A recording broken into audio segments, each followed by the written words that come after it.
Friends, मैं वंदना तिवारी आपके सामने मेघालय बोर्ड द्वारा कक्षा 9 के लिए हिंदी की प्रस्तावित पुस्तक दीपशिखा भाग 1 की तीसरे अध्याय की कविता देखो कितनी प्यारी माँ की व्याख्या प्रस्तुत करने जा रही हूँ।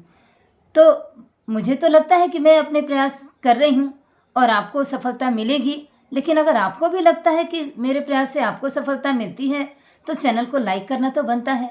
तो लाइक कीजिए, सब्सक्राइब करिए और शेयर का बटन दबा लीजिए, जिससे आपके फ्रेंड्स को भी इस कविता की अच्छी व्याख्या मिल सके। और बेल के बटन को भी दबा लीजिए ताकि जो भी वीडियो डालूं आपको नोटिफिकेशन मिल जाए। तो इस तरह से आप और अपने फ्रेंड्स के साथ मदद करके हिंदी में अच्छे नंबर पा सकें, इस शुभकामना के साथ मैं पहले कविता का वाचन करती हूँ, उसके बाद मैं उसकी व्याख्या प्रस्तुत करती हूँ। तो प्रारंभ करती हूँ कविता का वाचन। प्रस्तुत कविता देखो कितनी प्यारी माँ के कवि हैं राम गोपाल भारतीय जी।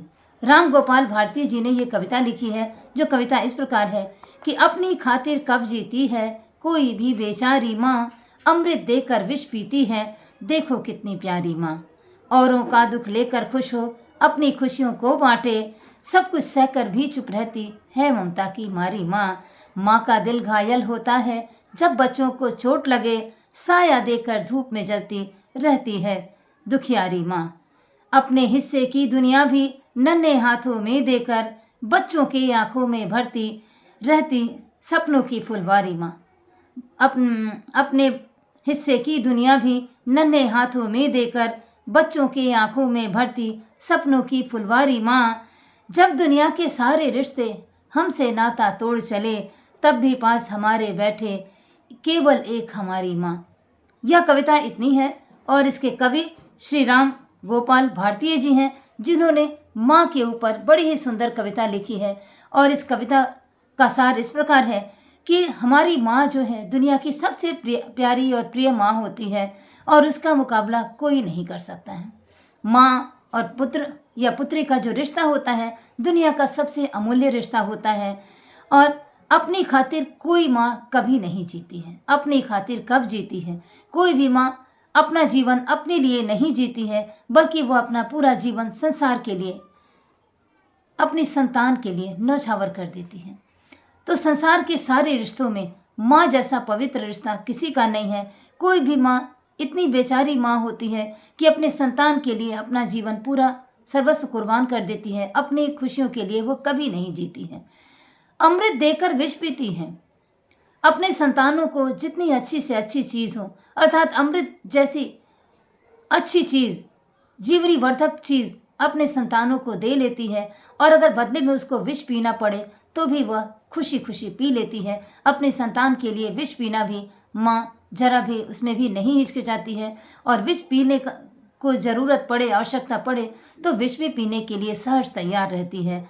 देखो कितनी प्यारी माँ, हमारी माँ कितनी प्यारी होती है, कितनी दुनिया के सारे रिश्तों से खूबसूरत माँ होती है। और माँ का रिश्ता इतना प्यारा होता है कि अपने संतान के लिए ही वो सारा जीवन कुर्बान कर देती है। औरों का दुख लेकर खुश हो अपनी खुशियों को बांटे। सारे जगत में भी माँ को अगर दुख मिला हो, तो सारे रिश्तों में भी अगर माँ को दुख मिला हो तो भी वो माँ अपने संतान को दुख देना नहीं चाहती है, और सारे दुनिया के दुखों को सहकर भी अपने संतान के लिए खुशियाँ ही चाहती है और खुशियाँ ही बटोर कर लाना चाहती है। और सारे दुखों को सहकर भी, चुपचाप रहकर भी ममता की मारी ये माँ अपने संतान के लिए ही सारा दिन विचार करती रहती है, सारा दिन काम करती रहती है। उसके चिंतन में केवल अपने संतान की भलाई ही होती है। ऐसा रिश्ता शायद ही विश्व में देखने को कहीं मिला हो, इस धरा पर देखने को ना मिला हो। विश्व की बात तो छोड़ दीजिए, इस धरती पर माँ से बढ़कर दूसरा और कोई रिश्ता हमें दिखाई नहीं देता है। संतान की तरफ से भी भले ही दुख मिले, लेकिन माँ हमेशा अपने संतान का भला ही चाहती है। ऐसी माँ होती है, माँ और संतान का रिश्ता ऐसा ही होता है। माँ का दिल घायल होता है जब बच्चों को चोट लगे। माँ अपने दुखों से कभी दुखी नहीं होती है, लेकिन जब उसके संतान को चोट लगती है तो माँ अत्यंत दुखी हो जाती है और साया देकर धूप में जलती रहती है दुखियारी माँ। अपने बच्चों को अपने प्यार का छाया देकर, अपने प्यार के साए में रखकर माँ को स्वयं अगर धूप में जलना पड़ता है तो भी माँ सहर्ष धूप में जलने को तैयार हो जाती है, लेकिन अपनी संतान को अपने प्यार का छाया देकर उसे संभाल संभाल कर रखती है और उसके लिए केवल भला ही भला, अच्छा ही अच्छा सोचती है। ऐसी हमारी माँ होती है। अपने हिस्से की दुनिया भी नन्हे हाथों में देकर, अगर माँ का कोई सपना हो, उस सपने को भी माँ अपने संतान के लिए त्याग देती है और अपने सारे सपने अपने बच्चों की नज़रों से देखती है और बच्चों को जो चाहिए उसके लिए माँ अपने सपने तक को कुर्बान कर देती है और अपने सारे सपने अपने नन्हे बच्चों के हाथ में देकर माँ अपने आप को अत्यंत संतुष्ट महसूस करती है। और कवि आगे कहते हैं कि बच्चों के आंखों में भरती सपनों की फुलवारी माँ अपने जीवन के सारे सपनों को त्याग देती है अपने संतान के लिए और अपने बच्चों की आंखों में सपनों की फुलवारी भरती है, सपने देखने के लिए प्रेरित करती है। अपने सपने वो बच्चों की आंखों में देखती है और बच्चों को आगे बढ़ाने के लिए, बच्चों को प्रगति करने के लिए वो अपने सारे सपनों को कुर्बान कर देती है। ऐसी हमारी माँ होती है। देखो कितनी प्यारी माँ, कहते हुए कवि कहते हैं कि माँ अत्यंत प्यारी होती है। सबसे बड़ी बात तो तब होती है कि जब दुनिया के सारे रिश्ते हमसे नाता तोड़ चलें, जब दुनिया के सारे रिश्ते हमसे नाते तोड़ देते हैं, तभी एक माँ ही होती है जो हमारे लिए हमारे पास बैठती है, हमारे दुखों पर मरहम लगाती है और हमारे पास बैठ के हमारे दुखों को दूर करने का प्रयास करती है। तो जब दुनिया के सारे रिश्ते हमसे नाता तोड़ चले, तब भी पास हमारे बैठे केवल एक हमारी माँ, केवल एक हमारी माँ ही ऐसी होती है जो सारे दुनिया के दुखों को झेल कर भी हमारे लिए तत्पर खड़ी रहती है और जब हमें चोट लगती है तो वह दुखी हो जाती है। जब दुनिया के सारे रिश्ते हमसे नाता तोड़ देते हैं तो केवल एक माँ का ही सहारा होता है।